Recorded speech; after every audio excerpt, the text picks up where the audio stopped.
शुभ मध्याह्न बच्चों। संस्कृत की कक्षा में आप सभी का स्वागत है। आज की कक्षा में हम व्याकरण कार्य में एक नया विषय पढ़ेंगे जिसका नाम है संधि। प्यारे बच्चों, ये विषय थोड़ा कठिन है, इसलिए ध्यानपूर्वक सुने एवं समझें। संधि का अर्थ होता है जोड़ना और संधि विच्छेद का अर्थ होता है जोड़े हुए को तोड़ना। यहाँ भी बताया गया है संधि शब्द का अर्थ है मेल करना या जोड़ना। दो निकटवर्ती वर्णों के परस्पर मेल से जो विकार परिवर्तन होता है वह संधि कहलाता है। यानी संधि किस में होती है? वर्णों में। वर्ण क्या होते हैं? क, ख, ग, घ, अंग, च, छ, ज, झ, अय। ये सारे क्या होते हैं? वर्ण। यानी संधि किस में होगी? वर्णों में। जैसे उदाहरण दिया है समतोष, या तो क्या बदलेगा यहाँ? सम का मोह तो बदल के बन गया संतोष अनुस्वार के रूप में। भानु और उदय, भानु में न में जो छोटा ऊ है और आगे का ऊ मिलके बड़ा ऊ बन गया तो भानुदय। इस तरह से संधि का अर्थ हुआ मेल या जोड़ना, और संधि किस में होती है? वर्णों में। संधि के प्रकारों की बात की जाए तो संधि के 3 प्रकार होते हैं: स्वर संधि, व्यंजन संधि और विसर्ग संधि। स्वर संधि से अभिप्राय है जहां स्वरों का स्वरों के साथ मेल होता है।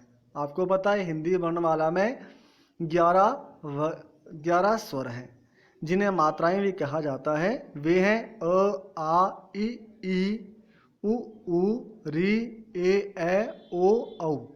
ये 11 स्वर हैं। जहाँ स्वरों में परिवर्तन आएगा उसे स्वर संधि कहेंगे। व्यंजन संधि से प्राय व्यंजनों में होने वाला परिवर्तन। व्यंजन कितने हैं? 25। वर्गीय और अवर्गीय 8, यानी 33 व्यंजन हैं।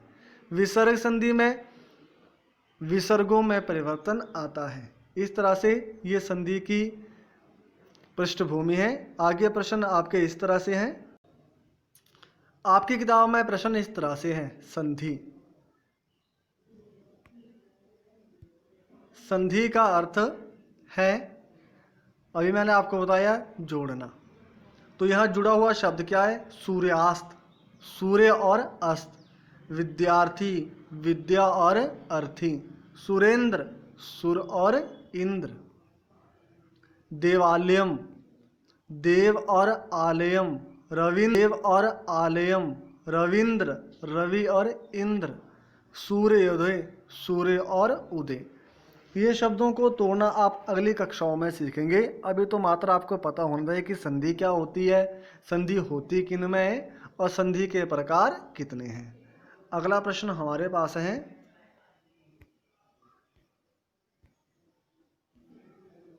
हाँ, यहाँ हमें ये बताया गया है कि जब दो वर्णों के मेल में मिलन से जो परिवर्तन होता है उसको संधि कहते हैं। यहाँ बताया गया है कि जब दो वर्णों के मेल से जो परिवर्तन होता है उसको संधि कहा जाता है। संधि कहाँ होती है? वर्ण में। और वर्ण मैंने आपको बता दिए क्या होते हैं। संधि के मुख्यतः 3 भेद होते हैं: स्वर, जहाँ स्वर का स्वरों के साथ मेल होता है; व्यंजन का व्यंजनों के साथ; विसर्ग का विसर्गों के साथ। अब आपको ये पता लग गया कि संधि क्या होती है, संधि के भेद कितने होते हैं और संधि किन में होती है। अगली कक्षाओं में हम अभ्यास कार्य को करते हुए संधि के बारे में और विस्तार से समझेंगे। धन्यवाद। शुभ दिवस।